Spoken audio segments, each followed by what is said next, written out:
Are you sitting comfortably? Then we'll begin.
Hey, fellow babies, welcome to the only show that brought you both live coverage of the fall of the Berlin Wall and JFK's assassination right here on YouTube. It's Weekend Update. How y'all doing? What's happening, guys?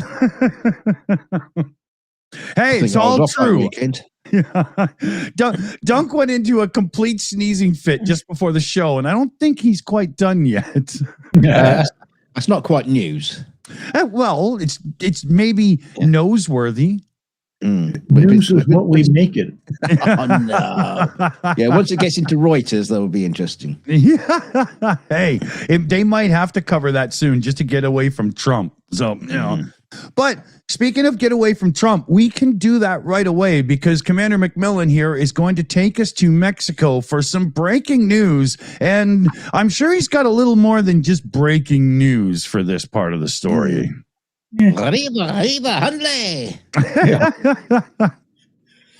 Okay, so for those of you who haven't already heard about it, the Mexican vacation city of Puerto Vallarta has experienced a series of arson attacks and shooting incidents.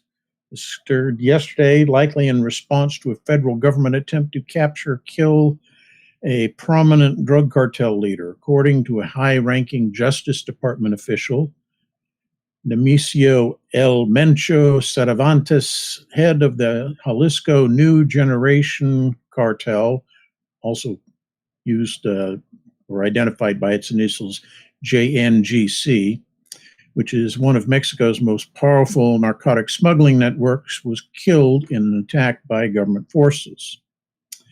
And shortly thereafter, all hell broke loose. Video clips aired last night on Mexican TV showing buses, municipal structures, and local businesses ablaze. There have been reports of random drive-by shooting attacks by armed thugs on motorcycles, terrorizing local residents. Additionally, there's imagery of smoke rising from the runways at Guadalajara International Airport, and travelers fleeing the terminals or lying on the ground inside the main concourse building trying to hide from attackers. The governor of the state of Jalisco, Pablo Navarro, announced that various points in the region have been blocked with burned out trucks or buses to hinder the response of authorities. Navarro stated that he had set up a trilateral security committee with federal, state, and municipal agencies to coordinate actions to protect the population. Families of tourists visiting the region have most holiday resorts are now in complete lockdown. Many stores are closed in Jalisco state. Public transport has been suspended, and all flights from the U.S. to Puerto Vallarta have been grounded indefinitely. And the Puerto Vallarta airport has also been closed for all outbound flights. So it's pretty serious stuff. Yeah, we've US got State reports. Department- Oh, sorry, Commander. We've got Go ahead. reports of Canadians down there just at free-for-all panic because they can't get the hell out. Yeah, exactly. And that's basically what the situation is hide in your hotel room and hope that things don't get worse. Yeah. So the U.S. State Department has instructed American citizens in Mexico to, quote, avoid crowds and minimize unnecessary movements and to shelter in place until further notice. Prior to these attacks, Mexico was under what's called a Level 2 travel advisory, travelers thereby being recommended to exercise increased caution due to crime, kidnapping threats, and terrorist-related violence. But most actual resort hotels were felt to be safe areas, as there was an implicit, unspoken agreement between the cartels and the tourist industry that gangs would steer clear of those facilities to avoid adversely impacting local economy. Well, given what happened with the killing of the head of the cartel, that informal agreement may be scuppered. Yeah.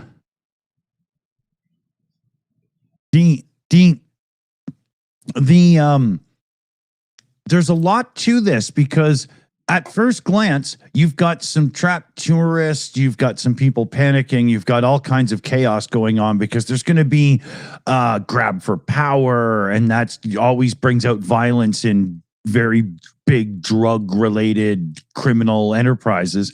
But long term, you've got a situation where somebody like Puerto Vallarta and they need the tourism and whatnot. With the stories of trapped tourists right now, how long does it take before you even get the tourist season back into proper swing after something like this? There's a lot of ramifications to a very quick incident and the reactions to it. I mean, is this basically a botched operation by the Mexican government where they really did not think it through and how to defend the town after they made this attack? That's a good question, and I can't really answer. Part of the issue here is that Mexico has a tiered, kind of like the U.S. does. So you have federal authority, state authority, and then municipal authorities. And in many cases, these groups don't really talk to one another as much as they should. In part, particularly when you're dealing with cartel-related issues, because every level suspects the other of being corrupted by the cartels and, having people under their influence and in their pockets. That's honestly, you could easily see that for all the stories you hear and stuff, right? Yeah. In fact, at one point, the Mexican government was using the Mexican Marine Corps as its primary focal point for anti-cartel related activities, because as far as they could determine, it was the one federal agency that hadn't been infiltrated by the cartels. Wow. Yet. Well, hopefully Mexican Marines have a serious honor and whatnot streak like American Marines are known to have. Let's just say that. Different countries, different governmental restrictions, etc. Yeah. But yeah, so my suspicion, at least from the way they've been talking about this, it looks like this was a federal operation that was launched without first coordinating it with the local and state authorities. Mm. And so when a response by the cartels to the killing of the guy, those agencies were caught kind of unawares that anything was going on. That's my guess. I don't know for certain. But it kind of seems to say that the reason they didn't tell them is because they tipped them off. Yeah, exactly. And that's what I was alluding to earlier with every level of the government doesn't trust the other levels of the government. Right. So if you're the state governor, you don't trust the guys in the federal authority because you're convinced that they've been infiltrated, and you sure as hell don't trust the people at the municipal level because you know they've been infiltrated. Yeah. Federals are the same way about the state, and you see what I'm getting at. And an operation like this, the tiniest leak, it's all for naught. Yeah. Right. Exactly. Yeah. I think the press will be very much, looking for fingers that want to point at places and stuff, because there's always this overreaction to point blame. But in this situation, some communication things could have helped and stuff. But again, because of the corruption, I can understand the position. There's also a lot of us living up here, like myself, in a 30,000 person town. I'm one step away from living in fucking South Park. You understand, right? We're in the mountains and all. We have no thought.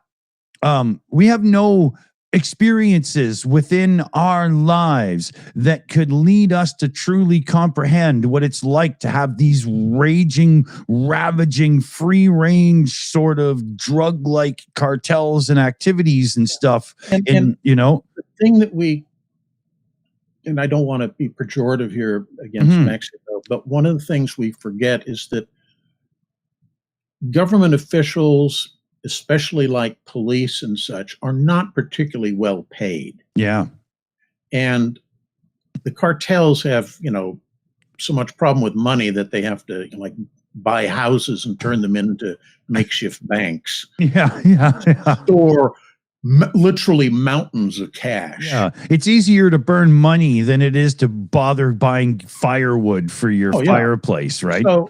So it's easy to understand why you take some poor beat policeman and you go up to him and say, I'll give you one of two options here. You can either take this money and be on my payroll and tell me when they're doing certain things that I'm interested in, or I can shoot you and your family. Which one would you choose? Yeah.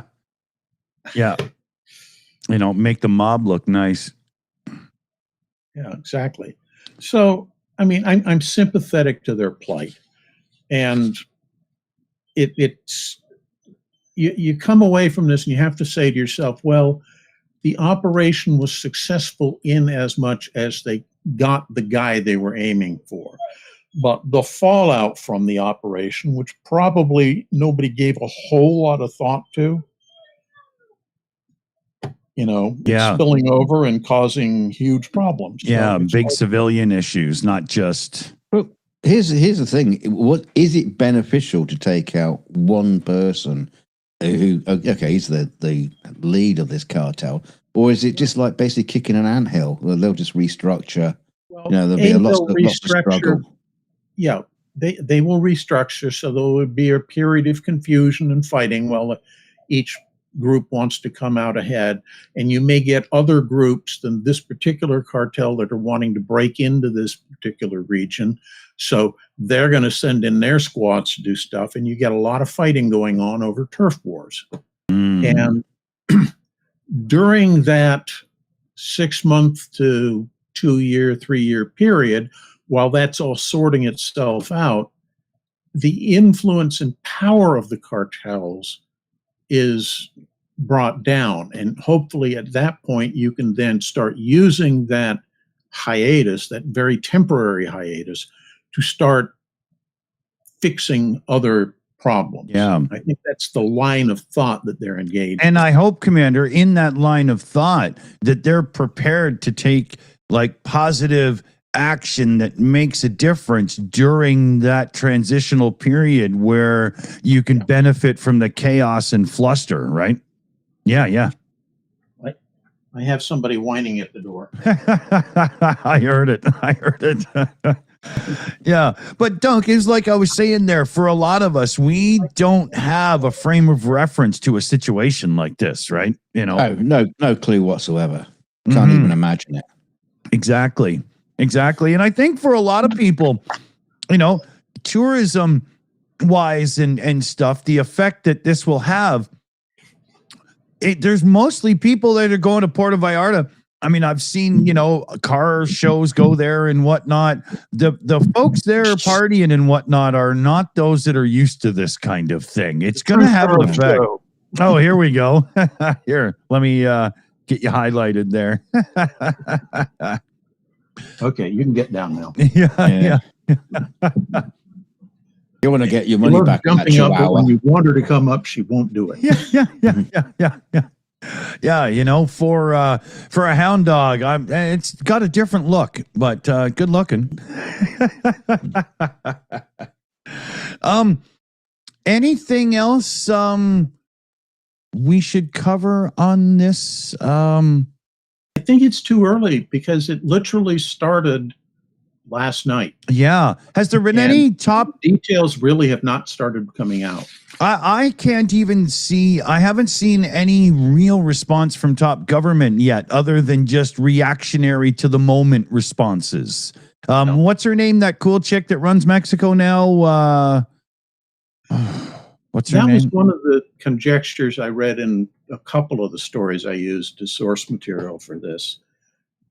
Is they said she's trying to show that needs to be taken seriously about wanting to rein in the cartels. Right. And this is one of the ways she's trying to go about doing it. It's kind of interesting, though, because Mexico is, like you were saying, is a massive tourist spot for a lot of people all around the world. I know me and mother and father-in-law went over there. Had a lovely time. A friend of mine married a Mexican girl, and he goes back there every night. And you just like say, "Isn't it dangerous?" You go, "No, it's not dangerous at all, as long as you don't do." They'll just get out a list. Don't go out at night. Don't go out on the streets of the night. Don't get dressed like this. Don't do this. Don't do the other. And he's going, "Oh, okay." So it's perfectly safe then. Yeah. Okay. Yeah. Drink bottled water that has an American label. Oh, dear. That whole thing about water and whatnot, I mean, I've known that since I was a child in the 70s, It's just how it is. Honestly, most of the countries I lived in growing up, you had to boil the water because it wasn't safe to drink it otherwise. Yeah. There's a great story from Close Encounters when they were shooting that, and they were shooting in India, and Steven Spielberg was only drinking Coca-Cola. It was the only thing he drank, and then he was horrified one day to look on the side of the can, and it said bottled in India. It's like, no. Here, quick. Let me add a couple things to the Mexico story here. I've got a thing from CBC, our sort of BBC in Canada here, right? So, Global Affairs Canada has updated its travel advisory for Puerto Vallarta and other parts of the state of Jalisco. Yeah, I should have known. H for the J, right? H. Yeah, exactly. It says there is a shelter-in-place order, and that all taxi and rideshare services are suspended. All Canadians in the Jalisco area are advised to keep a low profile, monitor media, and follow the orders of known local authorities. And there's right now almost 19,000 Canadians as registered as being in Mexico, but 4,600 specifically are in this Jalisco state. Yeah. So imagine that's just Canadians. How many other country folk from other places and whatnot are there as well? It must be 2/3 of the freaking population. PV is pretty popular with the American snowbirds as well. Yeah, yeah. And I know there's, some parts of Europe and the UK and stuff. That's a nice little trip. Go down and whatnot, have some fun, come back around. Traditional car route, Yep. Interesting. Can you imagine tipping your Uber Eats delivery guy after he's gone into the streets of Mexico and you're hiding in your hotel room? You're gonna have to tip him well. Tip him with bullets. Is probably help him get his next delivery done. I'm kidding. Give him good payment though, because he's got, or she is brave as all hell. Let's see here. Dunk, any preparations done today? You can see how much time we had before the show to even chat. Yeah. I've got a few things. Let's see. I mean, I don't know what you've got lined up. I'm just having a look through what we got. It's a weird story about an Austrian climber. This climber. one, yeah. Oh, you know all about it. You tell it then. No, he's been found guilty of gross negligence and manslaughter after his girlfriend froze to death on Austrian's highest mountain last year. The guy, he's been fined €9,600. Doesn't seem like a lot, but basically his girlfriend died of hypothermia during a climbing thing, and it's weird because there's images of, you can see them climbing, you can see their lights, people could follow them and all this kind of stuff, but the problem was she just basically couldn't do it. She couldn't make the final ascent, and they was like turned around and head back, and she just disappeared.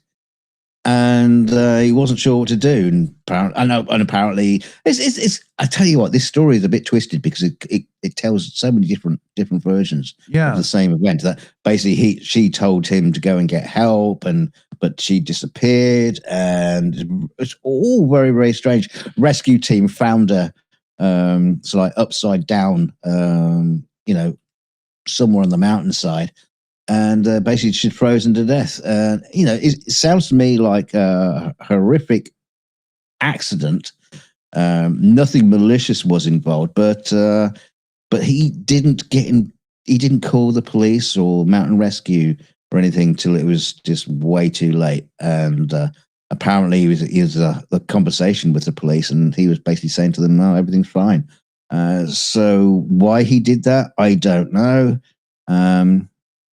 Very, very, very, very odd story. Wow. It's not uncommon for people in alpine ascent groups to become separated, especially if there's whiteout conditions because there's a blizzard or heavy snowfall or whatever. Mm-hmm. But he was very experienced. You have the right supplies and the right training to know how to take care of yourself. Yeah. Here's the thing. He was very experienced and she wasn't. Yeah. And there's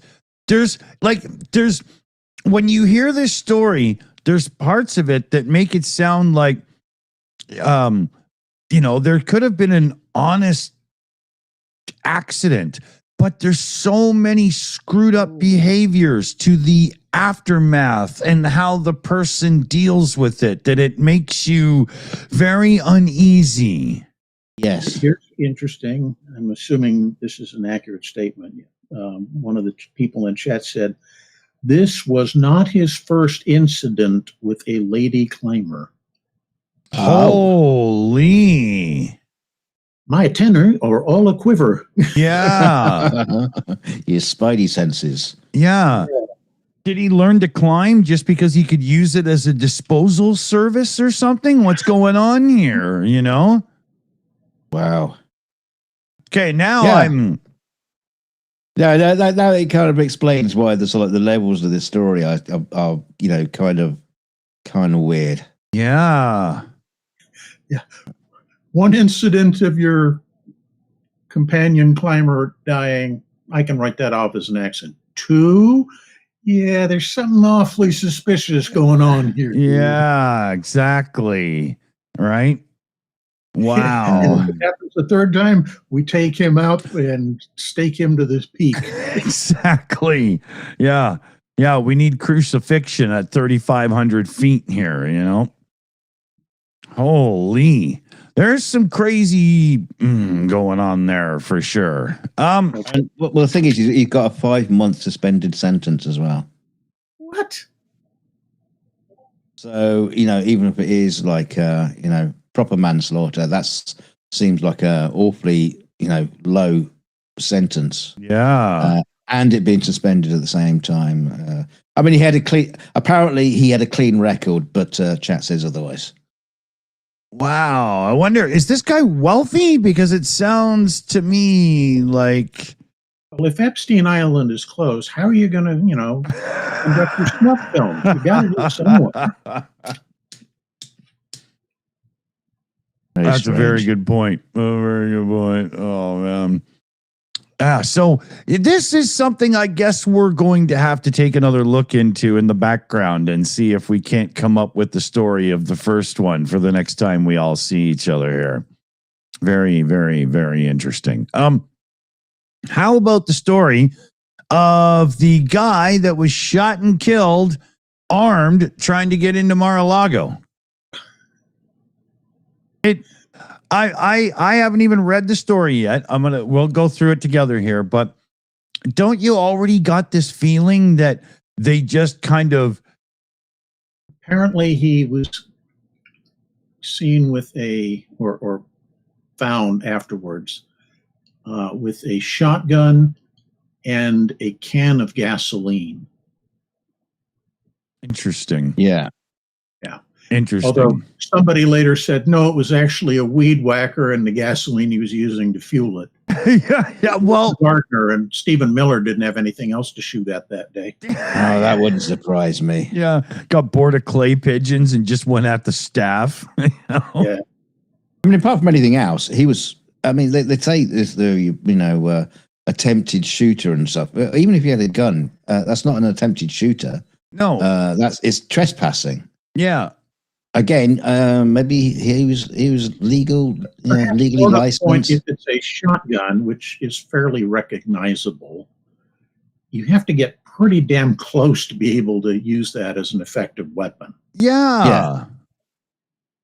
You're not exactly gonna, use a shotgun for a sniper shot. And on a golf course, like at a resort where the president is, the shotgun is not going to be your weapon of choice, and unless you can get literally right up to the person, like a Ronald Reagan incident or something, Yeah, exactly. Also, Trump wasn't there. He was in DC.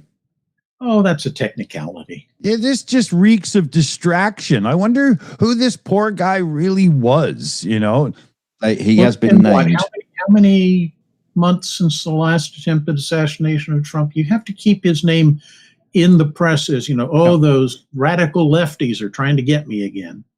Yeah, and this has that make him a hero moment, like the shot to his ear, or supposedly during the run up to the election there.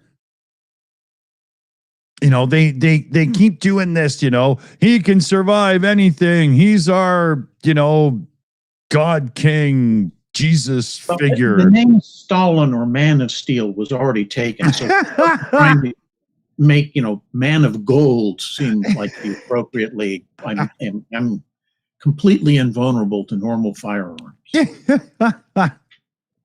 you imagine? He starts saying that's what Stalin means, right? Yeah. I love that little remark. That's awesome. Yeah. Adam Round says in the chat he apparently had set the gasoline down and raised the gun. Is the story that he had heard. But then, when it's coming from Trump's administration, they've been really accurate with telling stories about people carrying guns. Oh, of course. So, yeah. Mr. Pitcher was brandishing a thermonuclear weapon.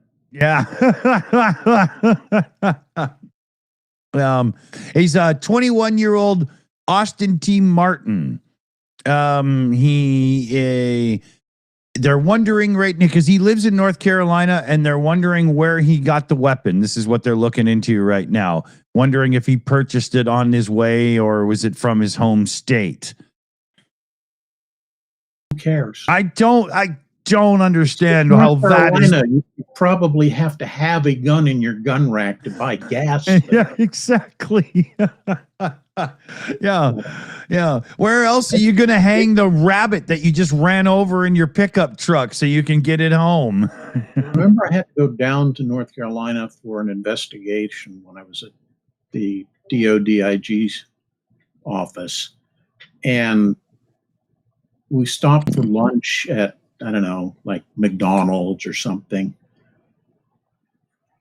I was surprised that not only is smoking allowed in restaurants in North Carolina, or at least it was then, it almost seemed like it was mandatory. Ladies, that kid's over 12 years old. He better have a cigar in his hand. Oh, that's funny. I remember years ago. And a can of gasoline. Yeah.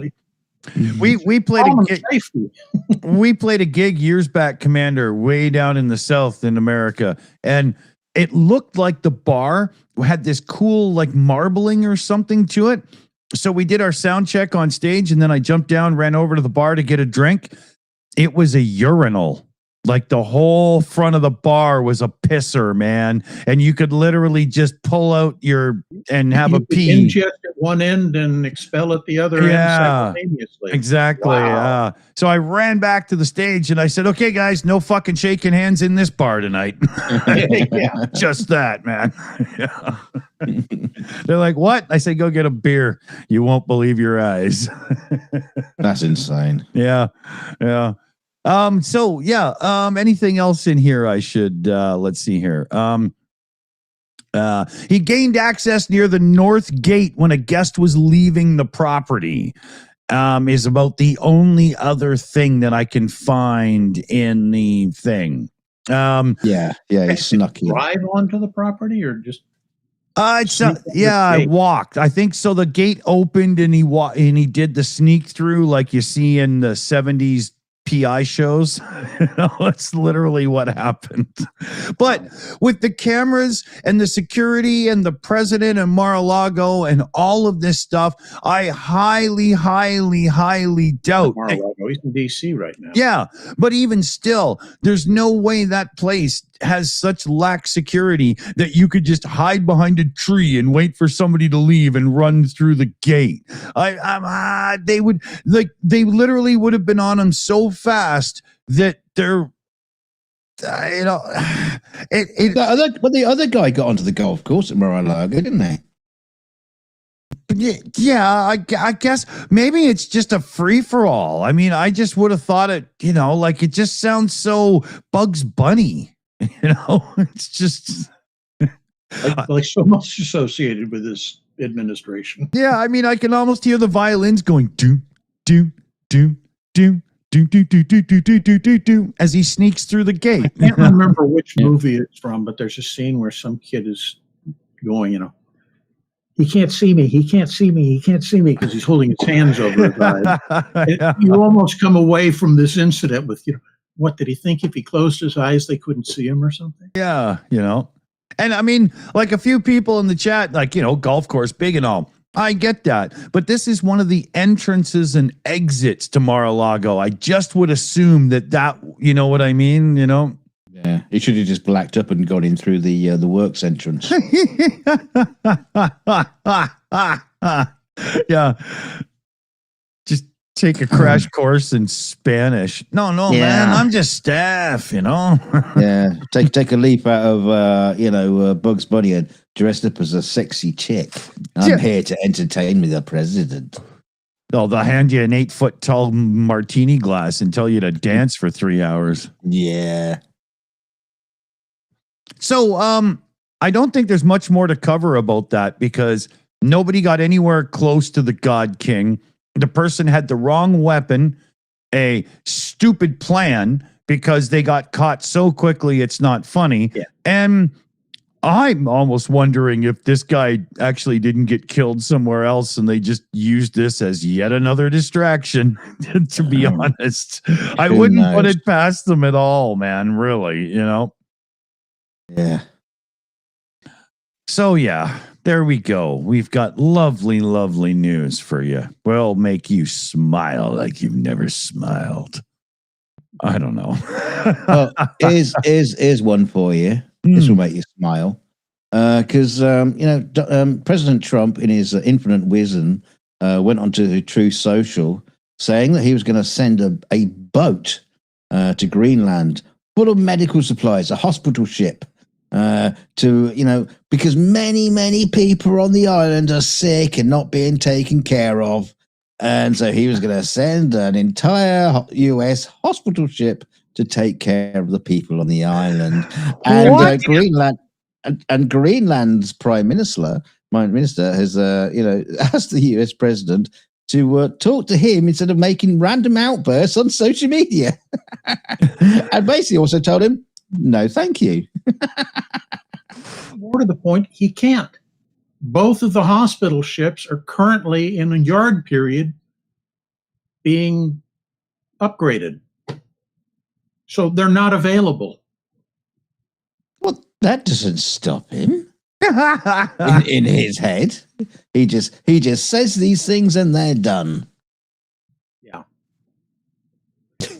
You get out that big Sharpie and you just write "ready for work," and magically it pops out of the dry dock and it's ready to go. Exactly. Mission accomplished. Oh, that should be the new party slogan of the Republicans. Mission accomplished. I have a Sharpie. And I know how to use it. I mean, I don't know if you've noticed, unlike most presidents before him who signed with a pen, he signs with a Sharpie. I know. It looks like a kid at, first grade using his crayon to sign his name on his picture of a dog. Or whatever. And he's talked about how he loves his signature.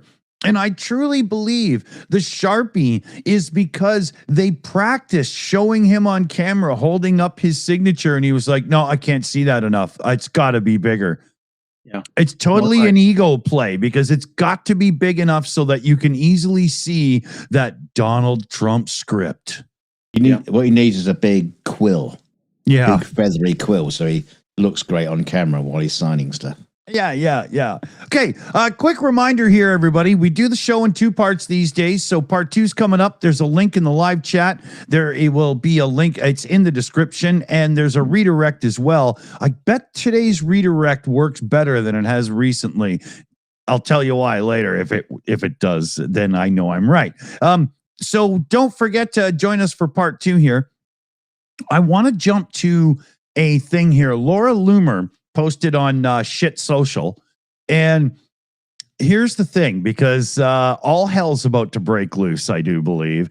So it was Netflix board member Susan Rice says corporations who took a knee to Trump will face accountability agenda from elected Democrats if they win the midterms in 2026 and then the election for the White House in 28.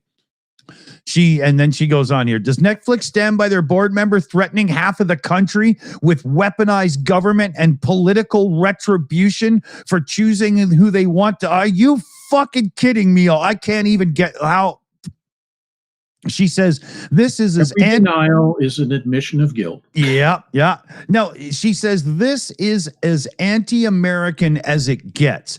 And Netflix is proving every day they're anti-American woke company. I don't see how that's anti-American at all. Anti-Trump is not anti-American. Let's get that clear. In MAGA world, it is. Yes, it is in their world, but not in reality. And I think reality should be more important. How dare you, sir? How dare you? Yeah. How dare you question the alternate facts? Yeah. So here she goes on more. Rice is basically openly saying that Democrats will go after anyone and everyone who supported Trump, embracing weaponized lawfare against potentially millions of Americans. No, Laura, that's what you're doing right now. What this person actually tried to get across is when fair-minded people come back into power in America, and you bet your ass they're going to be, that people will remember those who cowered to the God King and those who didn't. That's all. That's all this is. But they used it as Nuremberg. Yeah. But they used it as a way of saying the other side will do everything they are doing right now. The DOJ has been weaponized against all of Trump's perceived enemies and so on. It's an absolute farce, right? So she finishes off with making this more horrifying is the fact that if the Netflix Warner Brothers merger is approved, here's the merger. Positive messaging about the Democrats' upcoming witch hunts against Trump from Barack Hussein Obama and his anti-white racist wife, Michelle, would likely be blasted across all streaming services as the Obama's Higher Ground Productions continues to grow with Netflix. The Netflix-Warner Brother merger would result in a streaming monopoly, which the Obamas would have a significant stake in. Again, what's actually going on is Trump is withholding companies of doing mergers unless they behave the way he says. Listen carefully. Can you hear the dog whistle? Yeah. Right? Yeah. Right. So, and then Trump reposts this with Netflix should fire racist Trump deranged Susan Rice immediately or pay the consequences. She's got no talent or skills, purely a political hack. Her power is gone and will never be back. How much is she being paid and for what? So, in other words, Trump regime has now put the merger with Warner Brothers there on notice that if this woman is on the board of directors, Trump will block it. You watch the rhetoric climb. I guarantee it gets worse and worse and worse. Yeah. Unless they offer them a big enough bribe. Yep. They're going to have to build an awful lot more concentration camps to put all Netflix subscribers into.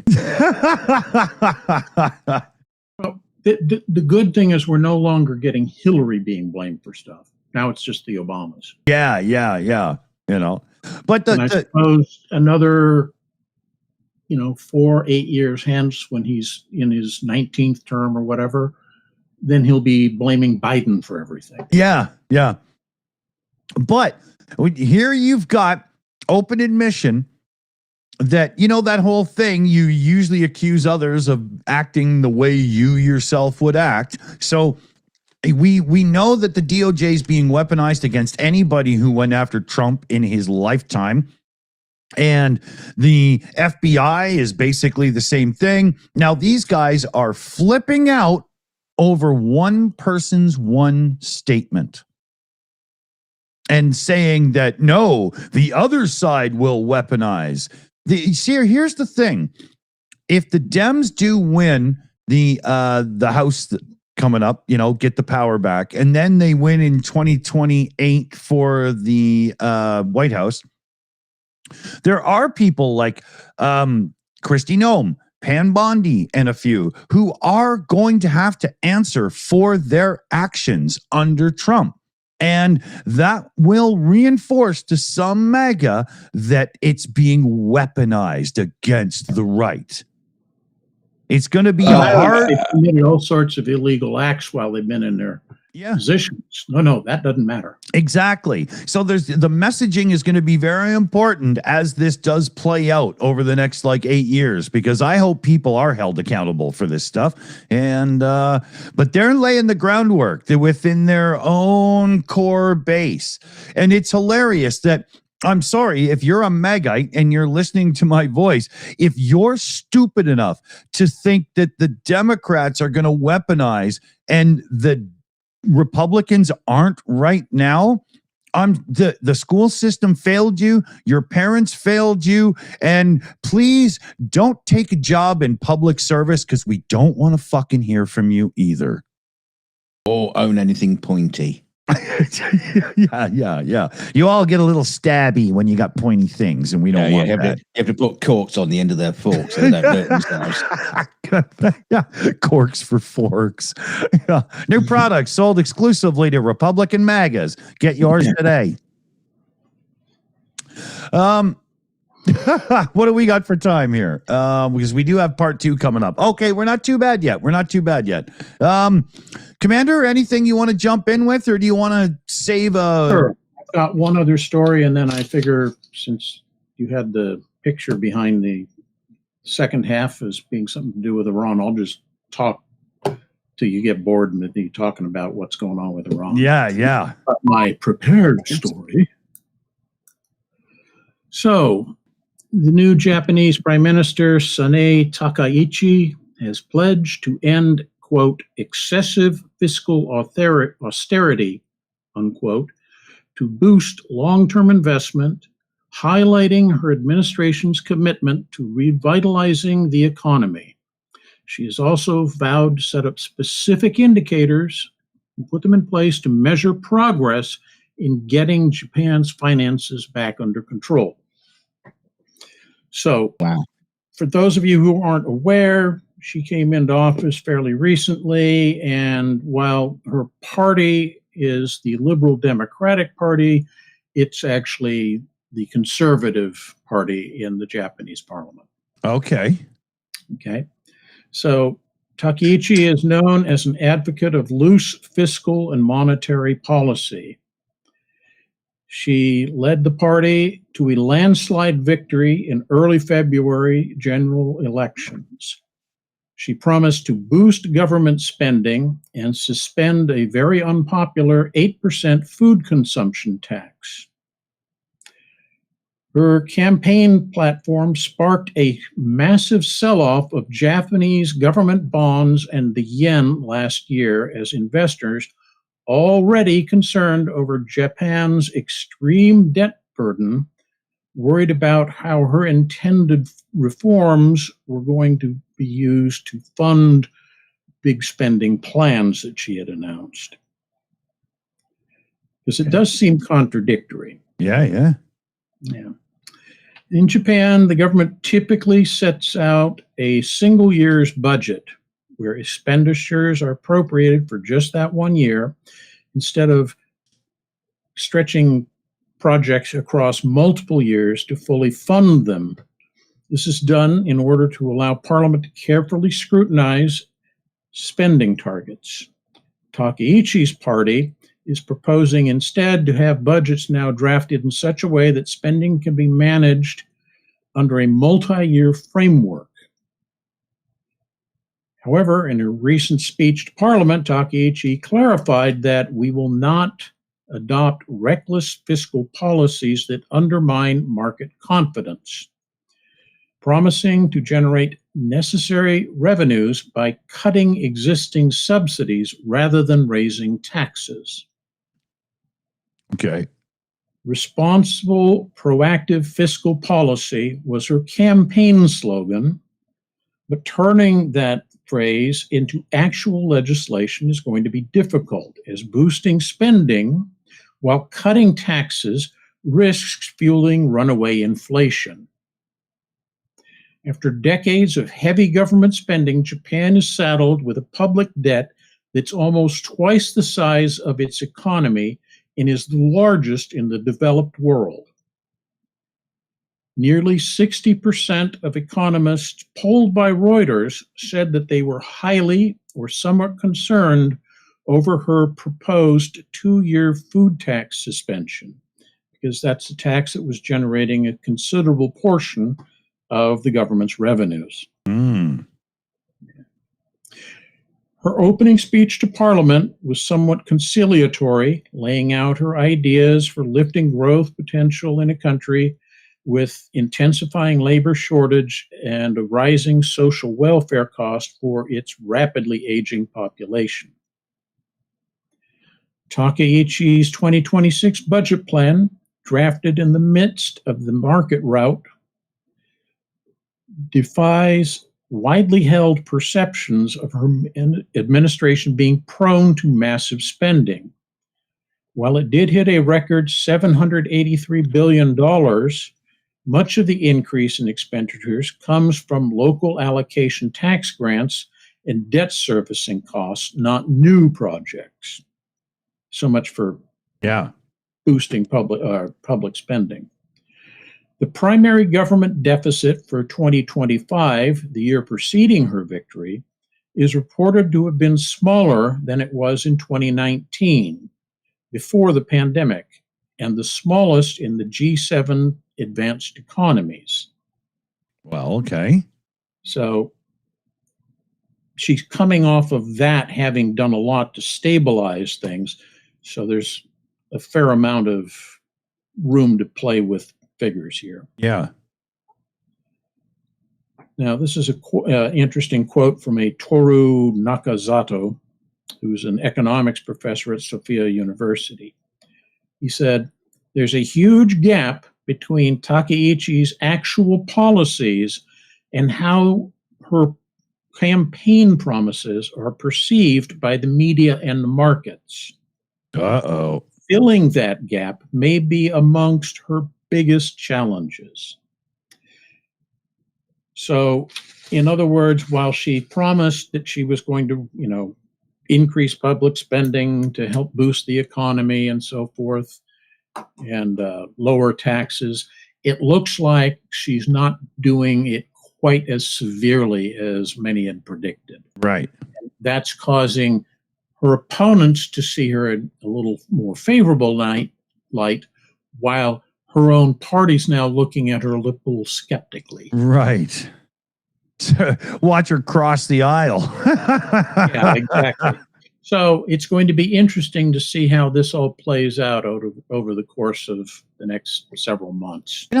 Commander, the story like this reeks of the issues that we've got in America, Canada, and other places as well, where everybody is afraid to tax the big businesses and the rich well enough so everybody, like, these wouldn't be issues if we did it properly. This is Japan, Honda, Toyota, Sony, blah, blah, blah. I mean, these are the giant zabatsu that rule Japan's economy. Yeah. And it's people who aren't familiar with Japan.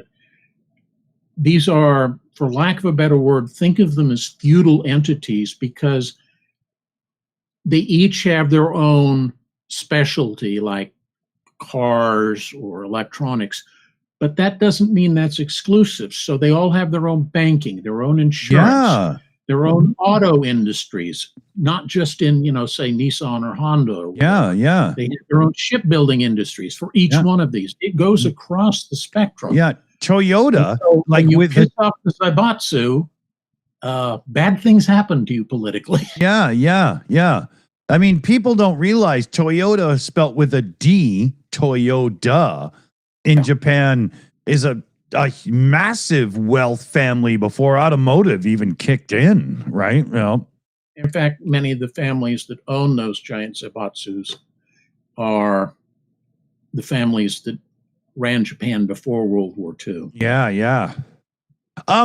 We're coming up on time here. Dunk, you want to throw in anything? Any quick ones before we switch over? I've got some here as well. Well, I mean, I was just thinking about that story, and the fact is that all these different countries, are in debt, and because it's all borrowing money.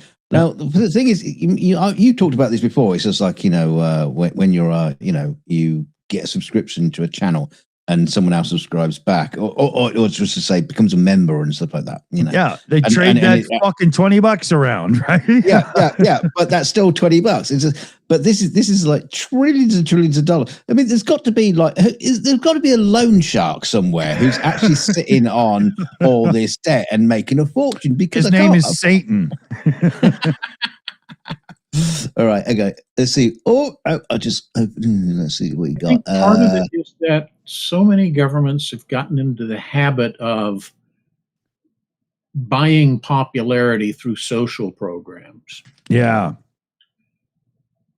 And then the other party immediately accuses their opponents of wasteful spending, promises to rein it in. They get into office and then kind of do the same thing. It may not be the same social programs, and I'll probably get some pushback from people on this, but let's be honest, expanding your military is in many ways a social program because those industries employ people. Yeah. Oh, Commander, something I want to get into in the second show is, I think it's called the concierge, the American military grocery store system. Yeah, the commissary system. Yeah, commissary system. I wanted to speak about that briefly because the amount that America spends on that versus what it gives to everybody in the military. And then you look at like the food stamp model and stuff. I think there's better options. You know, there's holy. So join us on part 2, everybody. You've got the link pinned in the live chat. It'll be dropped as well. It is in the description, and I'm pretty sure the redirect will work today, but we'll see in part 2, and then I'll tell you why I thought so. So thanks for joining us so far. See you on number 2. Stay shitty. Indeed.